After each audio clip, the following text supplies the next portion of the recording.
Le monde agricole est en train de mourir aujourd'hui dans le silence et dans l'indifférence générale. Et moi, je refuse de le voir disparaître. Je pense que la France, dans son identité, dans son histoire et dans sa géographie, a toujours été un pays de paysans. Je demande solennellement au président de la République de refuser la signature et l'application du Mercosur et de défendre les agriculteurs français. Les agriculteurs français se sentent oubliés.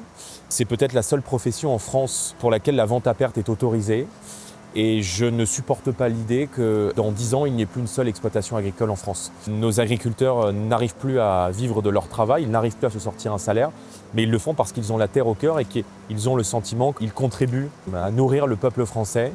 Et cette vocation est belle, elle est noble et elle doit pouvoir demeurer même si l'Union européenne et le président de la République n'en veulent plus.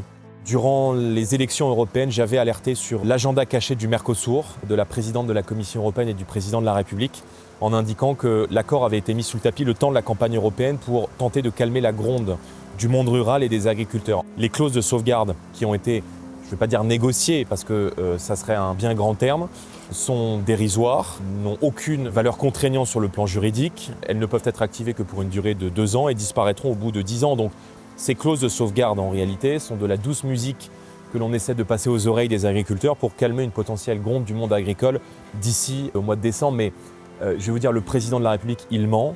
Le président de la République soutient la politique de décroissance agricole qui est celle du Green Deal et qui est portée par la droite et par la gauche au Parlement européen. Et donc moi, je pense qu'il n'y a aucune autre possibilité aujourd'hui, compte tenu de l'état de la compétition mondiale et de la nécessité de préserver notre souveraineté, que de mettre en place ce que nous appelons l'exception agriculturelle française, c'est-à-dire de sortir l'agriculture des accords de libre-échange. On est une grande puissance agricole, on doit pouvoir le rester, mais pour cela, il faut sortir l'agriculture des accords de libre-échange et il faut mettre en œuvre le patriotisme économique, c'est-à-dire de pouvoir donner dans les marchés publics et notamment dans la restauration collective une priorité d'accès aux agriculteurs français. Il est anormal que 2/3 du bœuf qui est consommé dans la restauration collective et notamment dans les cantines des collèges, des écoles et des lycées soit d'origine importée quand on a 2 agriculteurs sur 3 qui est à moins de 200 ou 300 € à la fin du mois. C'est inacceptable. Moi, je ne comprends pas que nous trahissions systématiquement les intérêts de nos entreprises et en l'occurrence ici de nos agriculteurs.